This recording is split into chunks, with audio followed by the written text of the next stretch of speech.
tere, tagasi garaažis. Peale ma ei tea kui pikka aega. Mõtlesin, et tuleks ehitaks natukene põrnikat, sest et ilm on sajab põhimõtteliselt. Et eks suvel oli rohkem igast muid asju teha, nüüd peaks sellega jälle tegelema ja kuigi nagu seal on, kõik on segadus, siis ma täna isegi ei hakka selle pärast muretsema ja teen hoopis seda põhja. Äkki saab siin mõne augu kinni ka. Loodame. Ega siin ei olegi väga midagi rääkida, hakkame tegutsema. Et eks vaatab, palju jõuab üldse.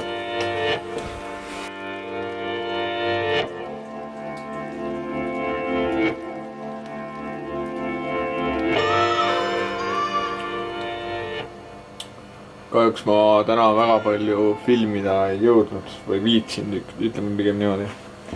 Tahtsin midagi teha ja kuskile maani jõuda, et siit on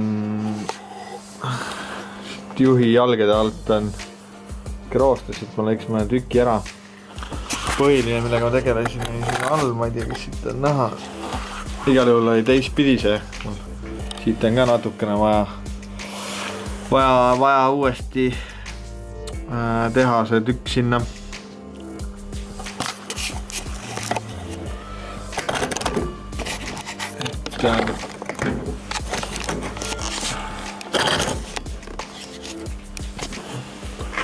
Mõtlesin jah, et liigutan rohkem täna ja filmin vähem ja eks ta nii enam-vähem välja tuligi, et kohe 5 tundi sai tegelikult all siin ja tehtud, et saigi reaalselt tööd tehtud terve selle aja.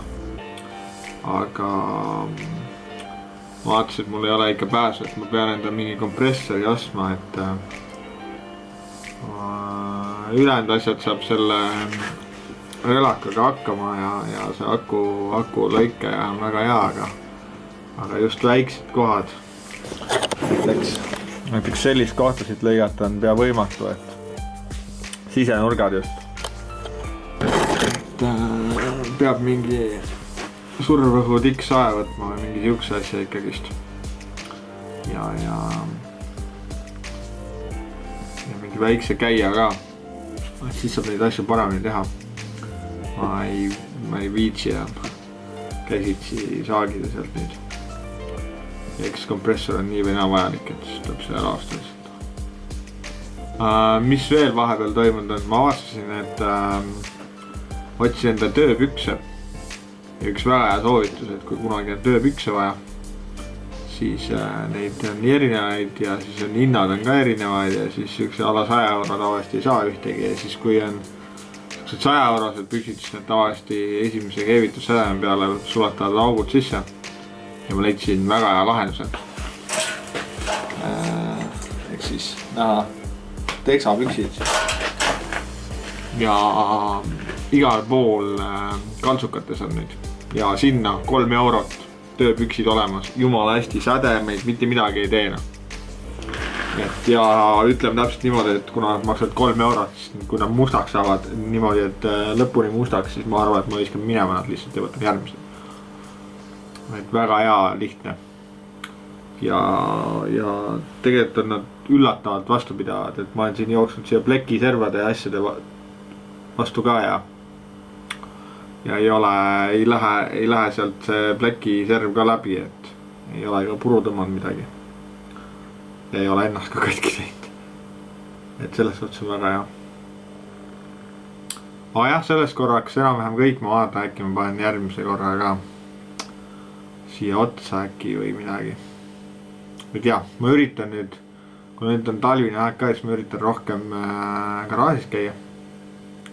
Aga samas on ka ikka veel on üks korter on vaja remontida. Et ma üritan nüüd see 2 asja vahel oma aega jagada, aga noh, kuna mul seda mingit kuupäeva siin ei ole, mis ajaks ta peaks valmis olema, siis mul väga vahet ei ole. Saab siis, kui saab või natuke hiljem.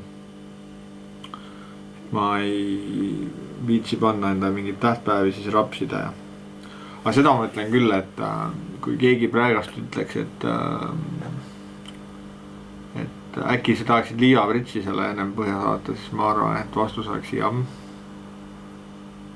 Sest väga palju on selliseid kohti, mis tulevad välja peale seda, kui oled siit korra terasarja kettega üle käinud. Ja mulle tekib tunne, et isegi kui ma ta ära teen ja liivapritsi viin ja tagasi saan, siis ma saan ikkagist mõned kohad üle teha. Aga no teeme suurema ära ja siis vaatame edasi.